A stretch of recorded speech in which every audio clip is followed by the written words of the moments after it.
Okay, I'm going to do some scale model testing, test a bunch of different shaped, wedge-shaped floats. This one has a forward-leading transom.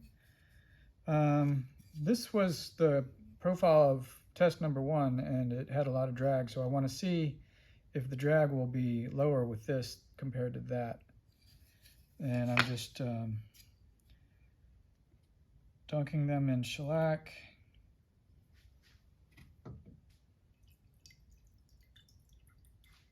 I'll probably do this 3 times. Each time I'll sand it. This is the test I just did. It's got the step in the middle. I drilled a hole right through here to ventilate, and what I'm going to do is I'm going to first test it with a piece of tape covering this hole from the top, and then I'm going to take the tape off and see if I get any different result. That would determine whether or not ventilating this with a tube would actually improve it. Okay, so here's one more float shape that I'm going to be testing. It's based on something called the dynaplane. The dynaplane is a design with instead of an inclined plane that's flat, it's cambered. So it's cambered. It has curvature on the just like a wing has curvature.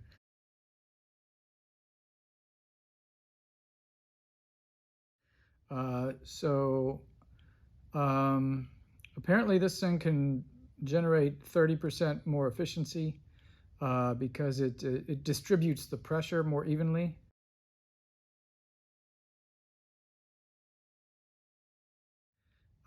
So there's not like a spike area where the pressure is like really high.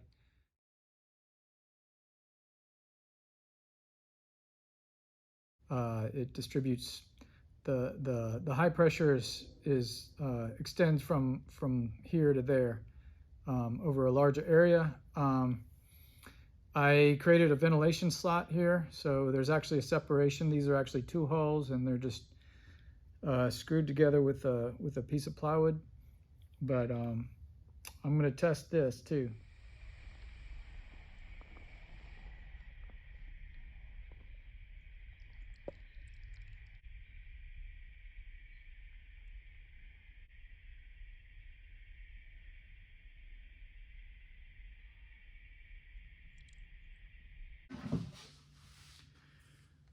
Okay, I'm back with some test results. I went to the river and I tested these little tiny floats. I screwed a stick to it, basically, an arm, and swung it around.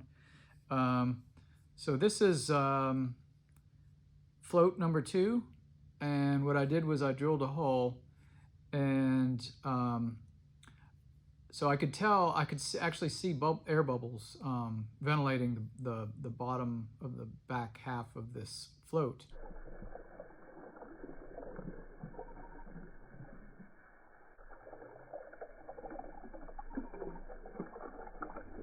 And when I ran it backwards, a fountain of water squirted out of this hole.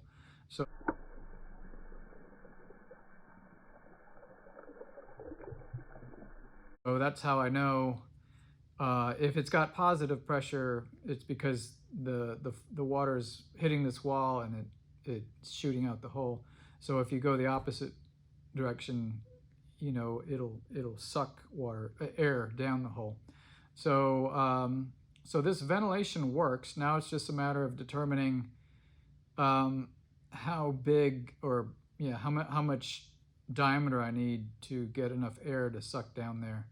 The other thing is about this design, I'm thinking about extending the front part and shortening the back half so that it's not really in the middle, but maybe a third from the back, so that the step is about a third from the back as opposed to more in the middle. Then I tried these forward-leaning transoms. And they work great until you go in reverse. And when you go in reverse, water water gets on top of it and it sinks.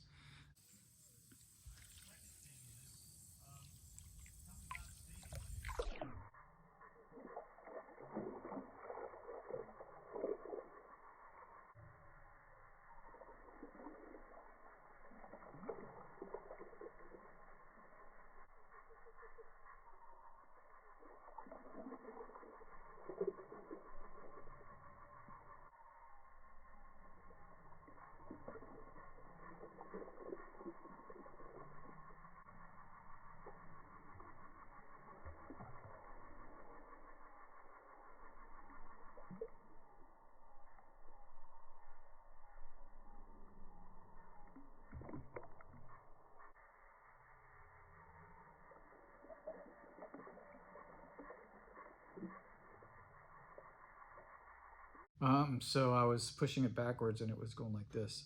Um, so then I was thinking this might be better. So this is sort of like a concave surface here, so it's not as dramatic. But if you go reverse with this, it's not going to lift water as much. It's just going to have a little bit more drag, but it's not going to sink the float. And then I tried this, and the problem with this is the aspect ratio is so low. It's almost like a water ski. So all the water was just sliding around the edges, and so I think I have to rebuild this and change the aspect ratio to more like the intended aspect ratio.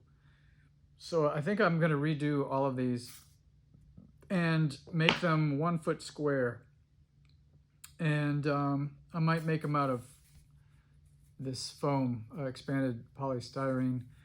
And I wanted to ask if anybody knew the easiest, quickest way to cover this to make it smooth. You can't, I think epoxy eats this, and you can't put spray paint on it, it eats it. What can you cover with this with that won't eat it? I know spackle works, and then you can put like a latex-based paint on top of the spackle. I know that works, but is there some trick that you guys know for putting on this stuff so that I want a really smooth, slick surface on it? And anyway, so let me know in the comments if you guys know any tricks for, then I can just make models out of this, and I can make them much bigger. And this is based on the Dynaplane.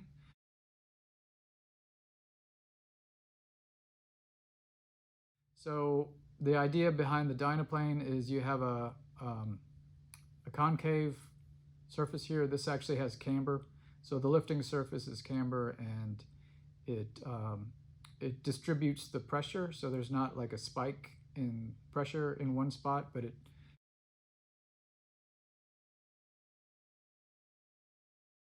spreads it over this distance. The problem is this is just the wrong shape. I need to make it much wider to be able to accurately test it. So I haven't given up on this configuration, this shape. But I really kind of like this one still, and I want to rebuild my float and add ventilation and see if it works better and is better at unsticking itself.